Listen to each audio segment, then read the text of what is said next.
ahead and right. Let's start. All right. All right, you guys. Today I'm so excited to have a guest with us. His name is Omar Jones. Good morning, Omar. How are you? Hey, good morning, Tasha. How are you? I'm doing well. Thanks for having me this morning. Awesome. Of course. So, Omar, you are out of Michigan, right? Correct. Yep. So, out of Michigan, tell us what's been going on with you during these past few months. How are things looking out in Michigan during this time of the pandemic and Yeah. everything we got going on? Valleys and peaks, ups and downs. I think my outlook um, has been very crucial with me being able to maintain a sense of a level head right now, calm, to be able to look toward, hope in the future. That's kind of my outlook.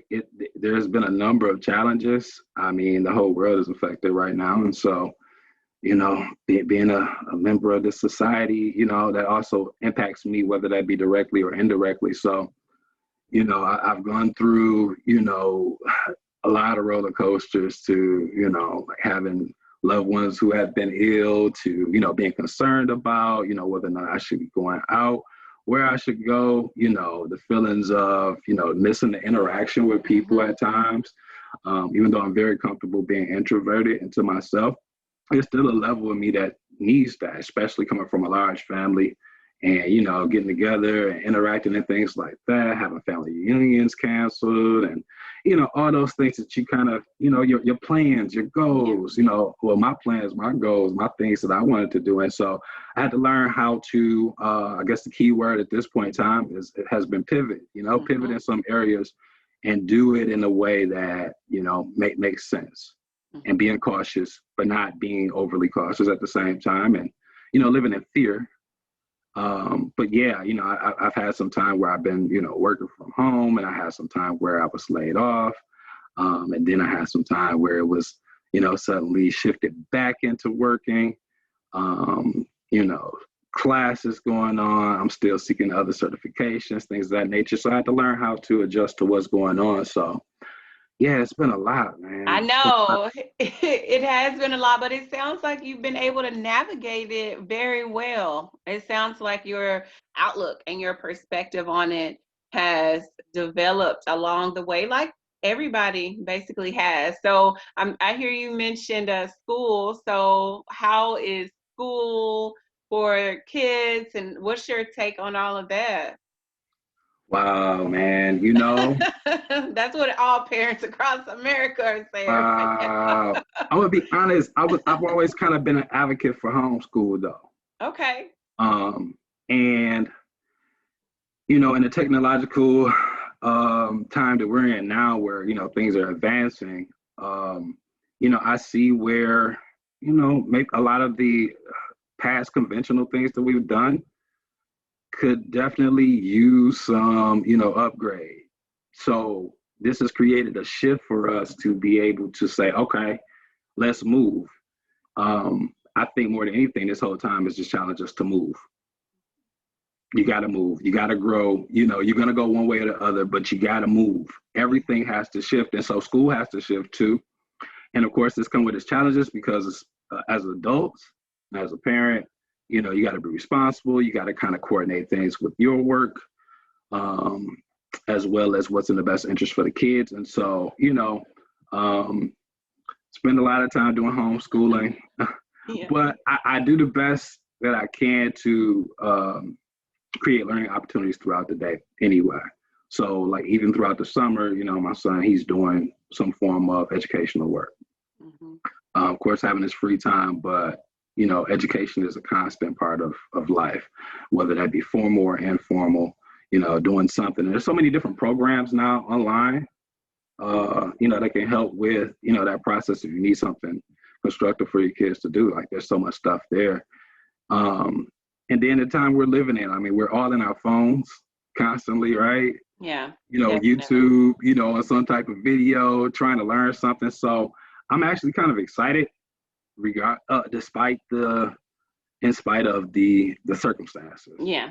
I would For the agree. possibility. And that's just where I kind of have to look at it and go with it. Otherwise, if I look at it any other way, I'm gonna have a hard road to go. Yeah. So I have to just keep adjusting. I have to keep moving. I have to keep doing what I know makes sense and what's in the best interest for my kid. I think that he's good with it, just because he has some challenges like in-person school. My kid's different from a lot of other kids, and a lot of other kids are different from him. And so, I think he feels safer in his own environment. I'll tell you that. Yeah. And I feel better about that as well.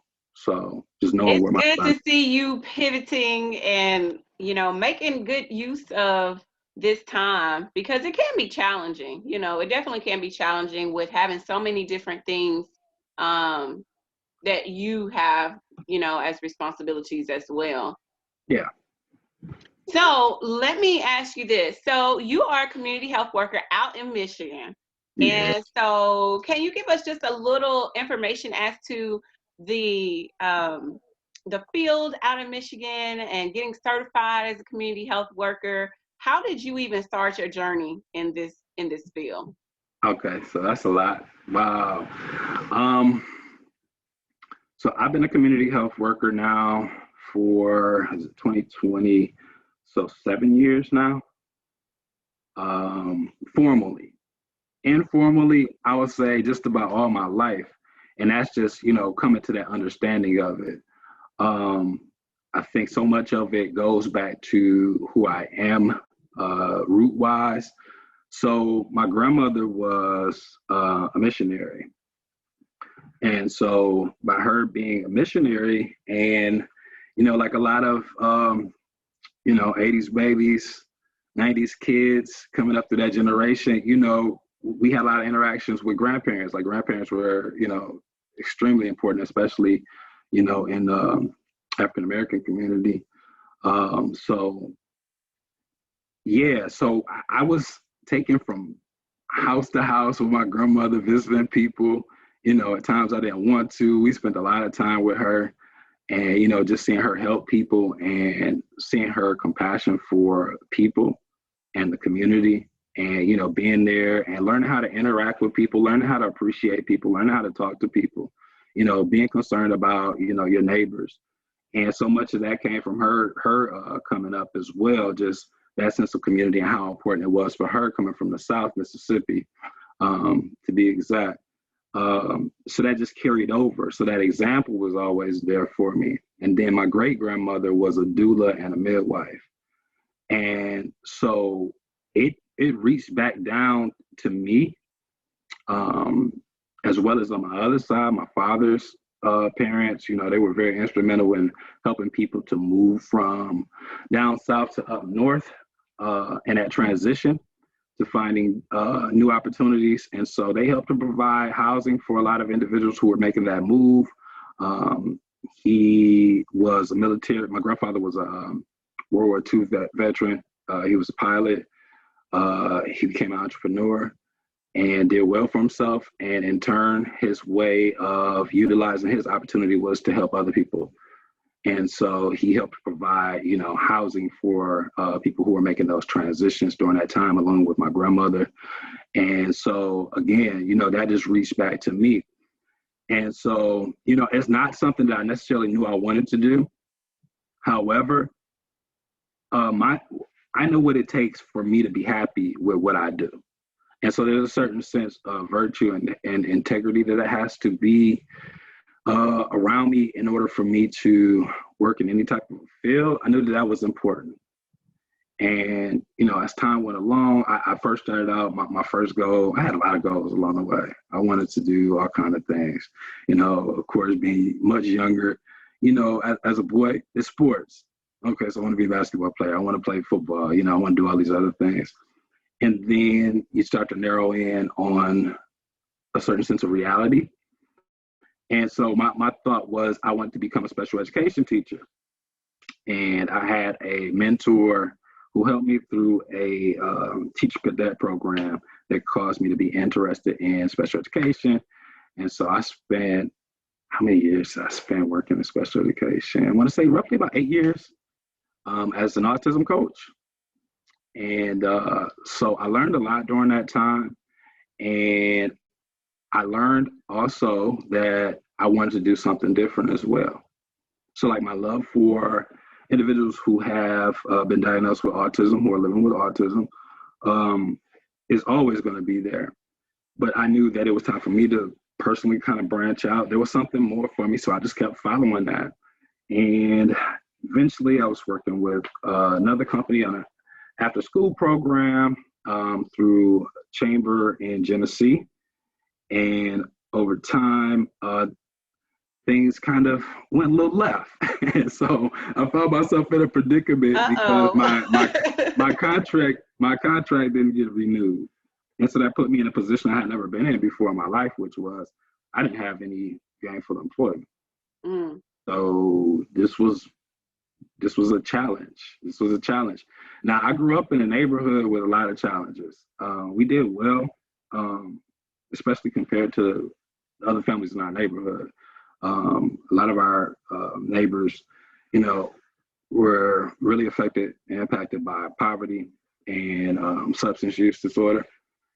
And my family, especially now that I look back at it, really had always been a light in that neighborhood, safe haven. So like a lot of kids came and played at our house. A lot of kids came and, you know, ate popsicles and, you know, sometimes had meals at our house because they didn't have, or, you know, our clothes that we could no longer wear, like we shared that, you know. And that's not to say in any way that, you know, we were better, especially as children, because we didn't know. We just helped. That was just it. I was just glad that I was able to see that. So it was those examples of helping. And so that, having that upbringing and helping others and watching other people persevere helped me, especially during a time like that where I had to learn how to persevere, because it was like, what's next? What am I going to do? You know, I don't know what else I'm supposed to do at this point, because all my plans have been shot. Like I've had a lot of things that happen So along you the had a way. little practice prior to 2020, because that's kind of what everybody's been saying, like, oh, all my plans, you know, have Oh gone yeah, out the window. Yeah. oh yeah. Those life plans that didn't quite pan out, and eventually, a classmate met somebody who eventually became a supervisor to me, and said, "Hey, I think this is a good person for this program that you're looking for." So we had a conversation, and she interviewed me. We had a good time, and she was like, "Hey, can you come Monday and start?" And she's like, "I'll get you trained. I'll show you everything." You know, that we have a full rollout, and it was through the Michigan Pathways to Better Health program. And so that's my start into the formal world of community health work. Was, you know, I had to go through some things that put me in a position to be able to flow into it. So I fell forward. Mm-hmm. I fell forward. That's how I feel about that. You know, those things that I planned before that didn't quite pan out, it was all for my good. Mm-hmm. You know, I just couldn't see it at that time. And so much of that experience is what I rely on now to help others. So I love how you shared the journey from not only you, but your family members, because we really are impacted so much by those that we are raised around in our environment that we don't even realize that. And it's very similar to when I started reflecting back on just my background as well. You know, you realize that many of the times your environment has a lot to do with those things that you're passionate about and the things that you are like doing, you know, currently in your life. So thank you for sharing that. That's really beautiful that they were involved in that work and now you are doing it too. And yeah, it's in the same community, in the same community. yeah, yeah, That's yeah. awesome. Here in Saginaw, I'm from. So the city I live in, the city where I work in, the city where I was brought up is Saginaw, and so of course Grand Blanc as well. So yeah. That's awesome. So on a day-to-day basis, what is your role and what type of services do you offer the community? Okay. So what I do is I'm employed formally by Great Lakes Bay Health Centers. And so our community health workers, we help to, of course, provide some case management, care management is what we call it. We help patients who come into our center with social determinants of health, which means, addressing issues such as food, clothing, shelter, other insecurities that exist within the community as well. Just lack of access to resources of many kinds, whether it be education, transportation, things of that nature. So we help as liaisons to help bridge the gap where the needs exist, and also to just more importantly, to offer a listening ear, and to also just really be a sounding board, and to build trust, to be somebody that can be trusted along the way. Why? Because it's easy along the way in any type of journey to, ask for help or want to ask for help, but afraid to actually ask for help because you don't know exactly who you can trust. And so I take it very serious, to be a trustworthy individual when I'm working with patients, because I understand the fragile nature of, I need help. I'm not feeling the best. I got things going on.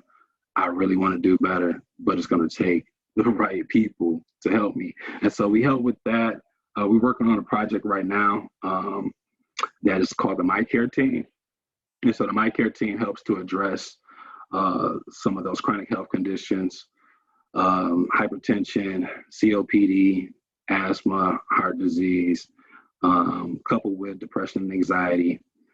So we help to bridge that gap because we want to see health improve overall, the health outcomes improve overall in individuals who have that behavioral health issue or diagnosis, as well as that physical health issue as well. And we know that it's very difficult for individuals to really be successful when you have to worry about food, clothing, shelter, on top of hypertension, on top of I deal with depression, on top of all kinds of other traumas. Where am I supposed to put my focus? And I get it, even my own day-to-day life, like I'm still human too. So, but to be actually employed where I can focus to help a person out who's going through that and help them build the puzzle, help them to build the map for themselves to see where they want to go and be successful in it. That's what that program allows us to do. And so, of course, we do a lot of other things too, such as, being a rep for the company. We promote our different programs. We work closely in an integrated environment with providers as well as nurses and behavioral health staff, therapists.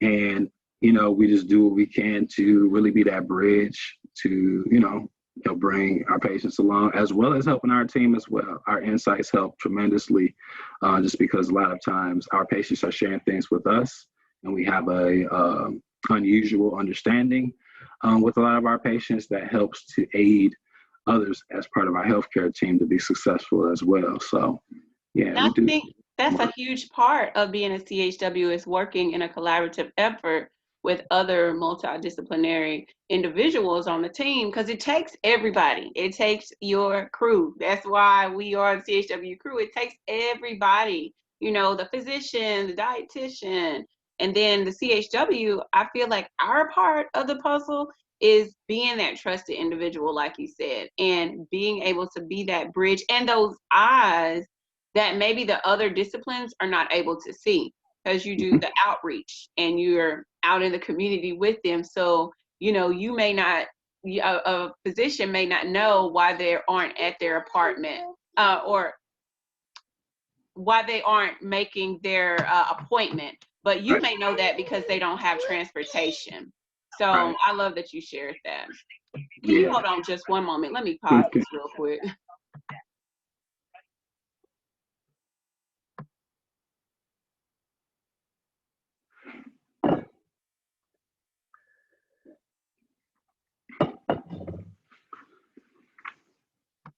Sorry about that. Oh, you're fine. I get it. Okay, so when we talk about all of the different ways that we as CHWs work, what's your favorite? What's your favorite discipline, or do you have a favorite? Wow. Do I have a favorite? I don't know. I think what gives me the most sense of, I guess, happiness or fulfillment in it is when I watch individuals who didn't know exactly where they were going to live, you know, um, make that transition to say, I found housing, or that individual who has been struggling with getting that A1C in the right place, um, especially understanding or seeing that patient go from not knowing or understanding anything about what A1C even is, to actually being able to say, hey, Omar, my A1C is in check. I'm doing good. I'm taking my medication as prescribed. Things are going in the right direction. Um, I love to see that. I love to see individuals who struggle with utility support, you know, feel that, see that sense of relief come over their face when they realize, like, hey, okay, I'm gonna actually have gas and lights when I get home. Like, yeah, you're gonna be good. Like, they're gonna come, they're gonna take care of you. We got things straightened out. We're able to put things in the right place. We got organizations together that can actually help you. And so, yeah, I think I love all of it, Tasha, to be honest with Yeah. you. It's hard to just say what's my favorite thing through it all. Um, I just love to see the sense of relief that we're able to provide um, to individuals who have been struggling to figure it out. I feel you because, at different points of time, um, I feel like in my journey, there were different things that I enjoyed. I used to work with the kids a lot, and then I used to work with the seniors a lot too. I was teaching exercise classes and things like that. And so, it shifts, but sometimes people have a favorite. So I just always like to ask that. No, So no. with doing so much in the community, how do you put in self-care?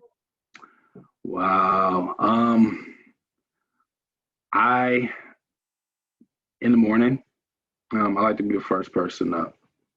That gets me an opportunity to get in tune with myself, So meditate, been doing my yoga consistently since we did the yoga class. I want to let you know that Yay! I've been doing that. So that was very helpful, to actually go through that because, yeah, I've been doing that consistently. So that's helped out a lot. I take walks frequently just to clear my mind, just to get out, get some fresh air, exercise, enjoy nature, kind of survey what's happening in my community. Um, it's hard to kind of turn it off being a community health worker when it's you. So, your eye naturally gravitates. So I have to That train is so myself true. to move my eyes different and to focus on, like, hey, this is what you have to do. And just the wisdom that you always get from getting on an airplane is, you got to put your own mask on first in order to be able to help others. So keeping that at the forefront. So yeah, I do the best I can in those areas to make sure I'm taking care of myself. I love tea, so I build in my little tea time. Like, I find enjoyment in anything that could possibly give me joy throughout the day, and I savor that. I try not to rush through things. I try to enjoy things wholeheartedly, and really just take my time and really just focus on where I want to be. I love setting goals for myself. That drives me. That gives me a sense of purpose. That helps me to stay focused on where I need to go as well. And that's helpful. Why? Because when I'm improving, when I'm growing, I'm taking care of myself in that way. I'm being a good steward over my own development. So, yeah, I love that stuff. I watch TV. Sometimes I have my few shows that I watch. Um, I have other interest areas where I'm constantly looking into. I read books. I'm an avid reader. Yeah, those are a few things I do to just take care of myself. So It's important. So thank you for sharing that, and thank you for letting people know how important it is, and that you have different things that you do. You have a variety of different things that it seems that you do to make sure that you're taking care of you. I just think self-care is so, so important. The work that we do, you take on a lot, you see a lot, you hear a lot, yeah, and before you know it, you sometimes may not realize that it may impact you in different ways. And so it's good for you to just be able to have that time for yourself to decompress and take care of you. Yeah, I have a good massage therapist too, who's helped me a lot with understanding different responses within your body to stress. And, just being able to point out like, okay, the reason why you're tight around your neck is because, you've been carrying too much weight, you've been thinking too much, or I can tell that based upon, this tightness that you have on your left arm, this signals something for me. And so all of those type of things, like that's helped me learn and understand like, wow, okay. So even that helps to relieve a lot of stress and helps me to decompress and understand more about, the way that I'm going about doing my work is impacting me. And it's important to, kind of have your team, kind of have your plan together so that you can take care of yourself. Everybody needs a corner, so just building that corner for myself, those go-to things that I can do to help relieve stress, relieve anxiety, to help keep me in the best possible shape. I definitely agree. So how do you stay up to date with your continuing education, making sure that not only are you well, but also professionally, like your professional development? What do you do for that? Okay, so yeah, so here in the state of Michigan, we do have a certification process, and we are also registered. So our registry allows us to be able to find educational programs. And so we have some webinars that are posted. The president CEO of MISHWA, which is Michigan Community Health Worker Alliance, is good about sending out emails to everyone to let everybody know about different educational opportunities. There's always, just through my own employment, there's constant education going on. There's constant virtual meetings, webinars, things that we need in order to maintain our other certifications as well, because we also do, I'm also a certified application counselor for health insurance. And so, we stay on top of that as well. A lot of emails, my interests, I just follow it. I, make it a point to just really look at how things, just on a day-to-day will impact the work that I do. And I know that there are some fragile areas within doing community health work. And so it causes for me to always want to stay on the cutting edge. Like, how can we beat that edge? So some of the things that we've been through before with, primarily being in spots and positions where, it was grant funded sourcing for, to pay you. Well, how do we get above that edge so that we don't end up in those situations where we're constantly every 3-4 years trying to figure it out? Exactly. So, always looking for those opportunities. That drives me to, stay connected. And then, of course, the community health worker network, like, yo, this is amazing. Like, I've been listening, like, I can't even remember the first one I listened to, but I remember when I found it, I was like, yo, like, I like this. This is dope right here. I don't even know if you know exactly what you're doing, but man, and I don't mean that I mean that in the sense of how impactful you are, how impactful this is, and the encouragement that it brings to have something that's dedicated specifically to community health workers on a podcast form where you can listen and, just kind of have like your moments, you know what I mean? Your own praise and like, worship. Yeah, man, I'm like that all the time. Like, yeah, that's true. And you know what else? I'm listening to you. I'm gonna let her finish. You had those moments. So, this helps out a lot too, just because I'm listening into, what's happening on your show, what's happening in your neck of the woods, other people that you bring on the show, that helps me to grow and think about my own development as well. What are the possibilities? So when we, come together, through conferences and things of that nature, it only enhances, what we do, and just to see how much excitement there is out here right now, how purposeful we are, how beneficial we are, how we're helping, how we're growing, and being able to help each other through different challenges. Like, this is incredibly amazing. And so it's important for us as community health workers to build a community of each other as well.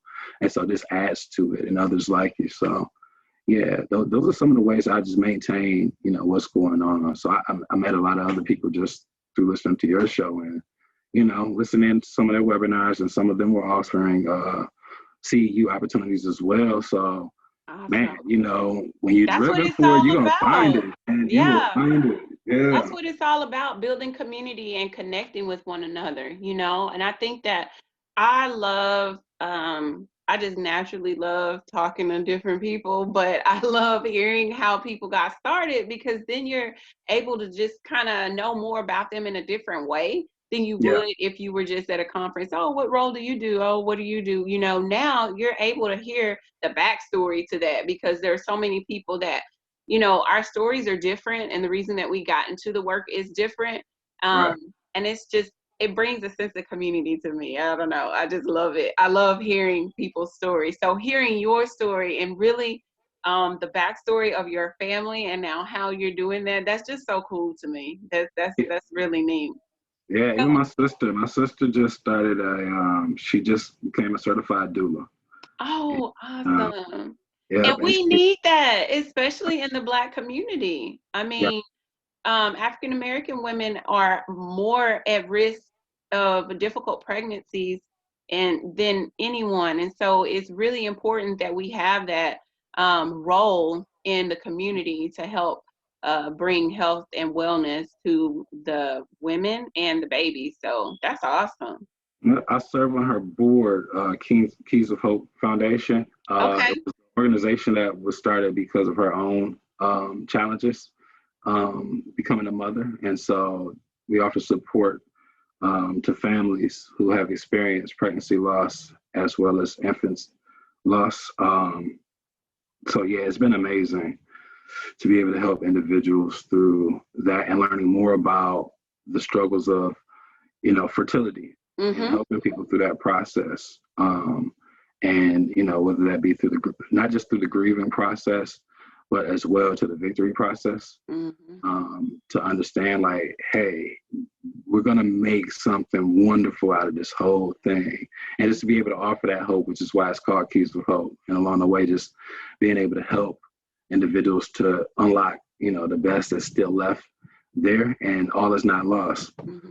And So, we want to leave that information. So you'll send me that information and I will leave that in the show notes, everyone. So if you would love to check out what they're doing with the organization and how you can help and how you can learn more about that, I'll leave the information in the show notes. Yeah, thank I'll you. leave Awesome. that. So what can we expect next for Omar? What you got going on? What are some things you said earlier you like to set your goals? So Yeah. do you have, a goal that you want to share with anyone and put out into the universe to manifest? Yeah. So something I've been doing, working on it now. I got a few business plans. I always got business plans that I'm cooking up and firing off at the right time. Sometimes it's, you got to wait a little bit. Let's troubleshoot this a little bit more, because I've done some things before and not ashamed to say, hey, it failed. But I Yeah, that's appreciate how it. we I learn. appreciate those failures. Why? Because it was just, the timing was just off. The level of commitment just wasn't properly assessed, in all spots. However, I kept going. And so I got some other things going on right now. I know one of my big goals is starting a community garden. And so I do garden for myself. I've done it for the local Boys and Girls Club as well. We did a medicine wheel garden. And so that's very therapeutic as well. A medicine wheel garden? Yeah, so it's a medicine wheel garden. So if you're familiar with Native American, American Aborigine, indigenous people, uh, medicine wheel is very important because, it's a symbol. And so with that, we planted different crops in different parts of the medicine wheel. And you can look up what a medicine wheel is. Basically a circle I with will. path across Okay. through it, okay, that represents the four directions. And so that was the design and the inspiration for this particular garden. And it turned out wonderful. We planted beans, corn, squash, lettuce, all kinds of things. That was pretty awesome. And so that kind of helped to give me confidence to take it beyond just what I do for myself to actually helping with them, to seeing, okay, beyond that, I see spots all over the place where, food insecurity is a major issue. You know, how can we better help individuals with, getting access to food. And so one of my long-term goals is to start a community garden. And so I'm working on that plan, developing, growing things Yeah. is always challenging, just depending on whether or not the weather works with you, other environmental factors, things of that nature. Also, let's see, getting ready to start with, as a board member to Saginaw Guardianship Program, which is an agency that helps to make sure that funding is available or properly overseen for individuals who cannot quite manage their funds. Due to certain circumstances. Maybe this person has some special needs. They're just not capable of managing the money. So we help to oversee that process to make sure that the funds that have been left for them is properly delegated. So that's exciting. Also constantly working on my own educational growth. Right now in the process of, I'm doing, what else? I'm doing so much stuff. Great Lakes Bay Regional Alliance Institute for Leaders. So I'm involved in that project, that program, which is helping to develop leadership skills and things of that nature, and being able to collaborate and get to know my community better in the Great Lakes Bay region area. And also just, I'm still continuing to power through, on course to, get my bachelor's here and, Awesome. Yep, making it shine, man. You got some plans in order, and 2020 is not gonna stop you. It's not gonna stop you at all. Not. I appreciate that. We're gonna have to do a follow-up interview. No doubt. Yeah. That's awesome. I think the community garden, man, there's so many opportunities with that. That sounds so cool because it's definitely needed. And especially in a time like this where you see so many people in need of food and fresh fruits and vegetables and produce. Right. So that would be amazing. Please keep me updated. I would love to see that happen for you to be able to do for your community. That's really cool. Oh, I definitely will. Thank you. So, man, you have such an amazing journey. Thank you so much for sharing with us. Where can people learn more about you and connect if they want to get connected with you? Okay, yep. So you can find me on LinkedIn, of course. I'm always there, as well as Facebook. You can send me a Facebook request there, Omar Simeon. Instagram, I'm working on it. I have my ups and downs with Instagram because it's difficult. It's difficult to really stay connected with all these social media sites and things like that, and actually do great work. So I'm working on balancing that out. So I'm reconfiguring some things, but most definitely you can find me on LinkedIn or either on Facebook. So awesome. And I'm gonna leave all of his information in the show notes so that you can get connected with him. So thank you again, Omar, for sharing your journey and just being an amazing CHW for your community. One last thing, if you could leave a CHW with any advice, what would it be? Power through with purpose. Know that if you are a community health worker and when you're a community health worker, you know it, like you had that moment. And I don't know what that moment is like for you.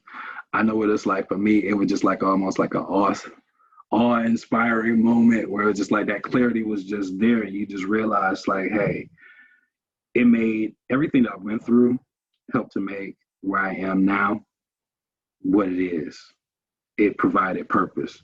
And so I would just encourage you to, stay connected, don't give up just because you have difficulties. Like find I don't want to say silver lining and stuff, but, always look for what can you learn out of every challenge. Always celebrate your victories, and then, look to in those experiences that didn't necessarily turn out the way that you wanted it to go. Find out what you could have learned from that scenario and then build on it. That's some stuff I can leave with you. There's a lot of other stuff though. But that's you probably need one. hours though to talk about everything, man. I'm telling you, it's so much stuff. There's so many things. There's so many great possibilities. of community health work, and there's different ways to really maximize it. Like, congratulations to you on the book. So I think even, you know, staying connected that way, you know, read books, read books from other community health workers, read their stuff, you know, listen to their networks, stay connected. And I think that you will find yourself in an amazing place. That's good. On that note, we're going to leave you guys. Thank you so much again, Omar, for sharing your wisdom and your journey with people across the globe. This podcast reaches so many different other countries, and I really appreciate you sharing your journey. Oh, yes. Thank you for having me. I appreciate it. It's been a wonderful opportunity, great experience. And, you know, I'm just looking forward to what the future has for CHW Network, for CHW Crew, you know, just for CHWs worldwide. So thank you.